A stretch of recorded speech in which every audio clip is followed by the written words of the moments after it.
Récemment, j'ai un copain qui est venu me voir un peu éméché en soirée pour me dire Mais Caro, entre nous, franchement, la marque personnelle, c'est pas un peu toxique ?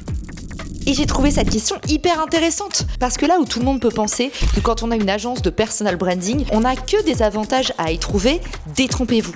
La marque personnelle, c'est un cheat code, mais il y a aussi des désavantages. On parle jamais du prix à payer pour y arriver.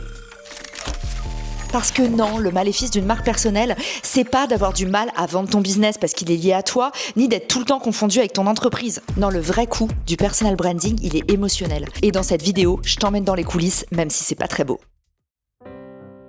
Le premier malus, et le plus difficile quand on n'a pas beaucoup confiance en soi, c'est le fait de se faire utiliser à tire-larigot. Plus tu représentes un enjeu important, plus il va vouloir t'utiliser immédiatement. Donc méfie-toi de toutes ces personnes qui vont arriver les bras chargés de cadeaux et de compliments parce qu'il y a souvent un truc juste derrière et tu vas pas tarder à t'en rendre compte. C'est aussi un peu pareil avec tes amis. Là où personne calculait trop ce que tu faisais, une fois que t'as du succès, tout d'un coup, tout le monde a besoin de tes conseils pour faire tout et n'importe quoi. Et si tu te dis que c'est gérable d'aider tous tes amis, sache que bientôt, ils vont aussi te demander d'aider les leurs. Autrement dit, même si t'as vraiment envie d'aider, si tu commences à faire ça sans cadrer, c'est l'équivalent de mettre le doigt dans la prise, tu vas jamais t'en sortir.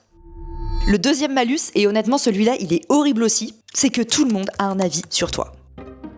Il y a une phrase que j'adore me répéter qui dit « Accepter d'être aimé pour pas grand-chose, c'est accepter d'être détesté pour rien ». Quand tu t'exposes sur les réseaux sociaux, tu donnes le droit et le pouvoir à tout le monde de te juger. Et tu dois te libérer de ça. Et je peux te dire que c'est souvent vachement blessant parce que c'est le seul moment dans la vie où tout le monde excuse les gens qui te jugent sans te connaître. Autrement dit, être sur les réseaux, c'est comme rendre une copie publique. Même si le prof est incompétent, tout le monde a droit de te juger librement. D'ailleurs, dans la rubrique des injustices, tu vas en vivre pas mal. De la personne avec qui t'as pris une photo, qui va dire qu'elle t'a coaché pendant des mois et que ton succès est dû à elle, à l'abuseur qui va raconter n'importe quoi alors que tu le connais même pas, tu vas en entendre des vertes et des pas mûres sur toi. Je te donne un exemple. Au tout début, à mon lancement, j'ai environ 50 000 abonnés et il y a un mec qui vient me voir pour me dire « Au début, je voulais pas travailler avec toi parce que j'ai parlé à un mec qui a travaillé avec toi et ça s'est mal passé. » À cette époque, j'avais pas eu beaucoup de clients et ça m'a travaillé pendant 1 an.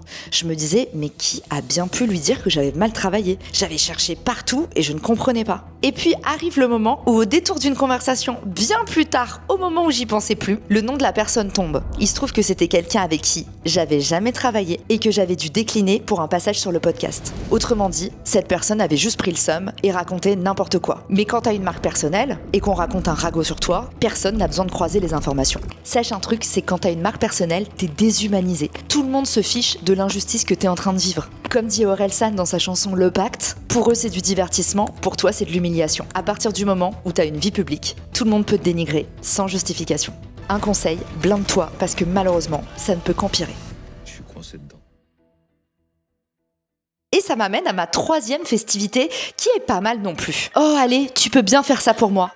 C'est ce que tout le monde va te dire. Parce qu'à partir du moment où t'as du succès, la pitié, ça n'existe plus. Tout le monde se fiche que tu sois fatigué, que tu bosses non-stop, que t'aies des enjeux et des échéances monumentales.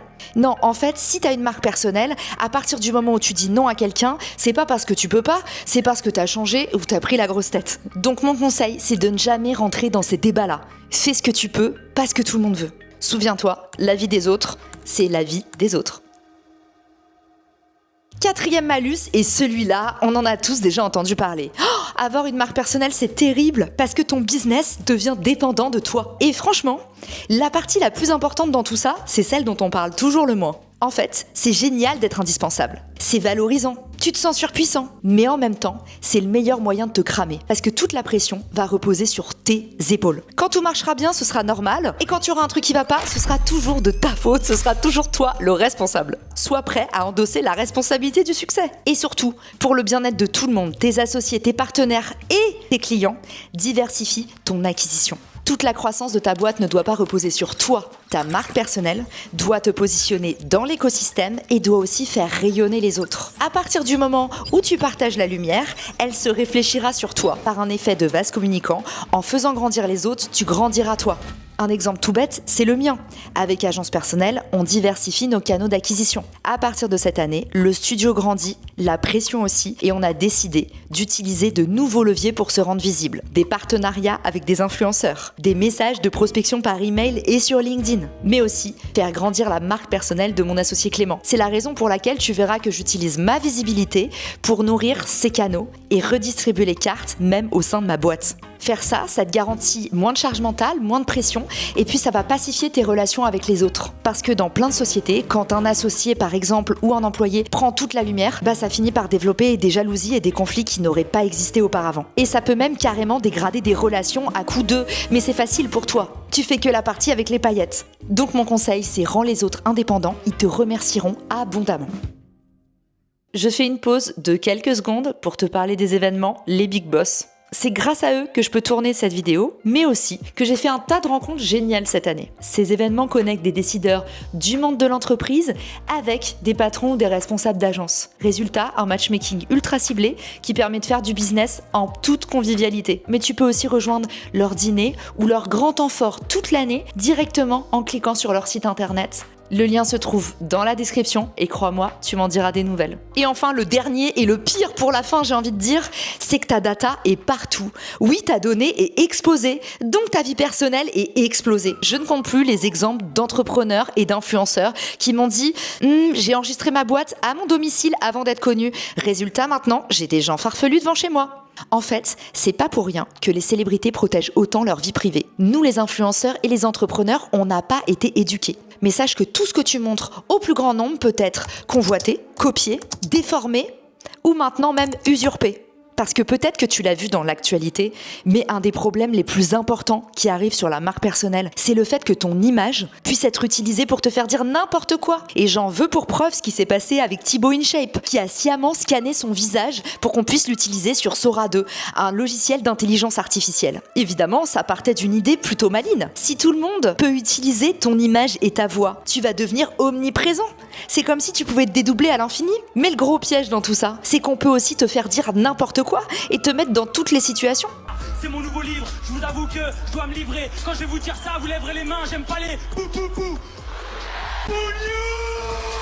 Évidemment, la situation est rapidement devenue incontrôlable avec une déferlante de propos racistes au nom de Thibaut InShape. Lui qui avait déjà des problèmes là-dessus, ça va ne faire qu'empirer ses soucis. Alors bien sûr, vous et moi, on n'est pas encore Thibaut InShape et on n'en est pas au degré où on est mondialement connu. Mais la célébrité a un coût et la marque personnelle, c'est pas fait pour n'importe qui. D'ailleurs, tout le monde n'est pas fait pour réussir non plus sa marque personnelle. Je vous dévoilerai les critères qui font une marque personnelle à fort potentiel dans une future vidéo. En attendant, posez-vous la question sincèrement, est-ce que ça vaut le coup de signer ce pacte ? Est-ce que vous êtes prêt à endosser ces risques et ces dégâts pour pouvoir vivre de votre passion, développer autant d'entreprises que vous le souhaitez, faire des rencontres extraordinaires, multiplier vos revenus à l'infini et enfin être invité partout et avoir le luxe de dire non à n'importe qui? Parce que comme dit Robbie Williams dans Better Man, ce qui marche vous coûte toujours quelque chose. Si cet épisode te plaît, tu peux le partager en me taguant ou lui laisser 5 étoiles sur Apple Podcast. Marketing Square.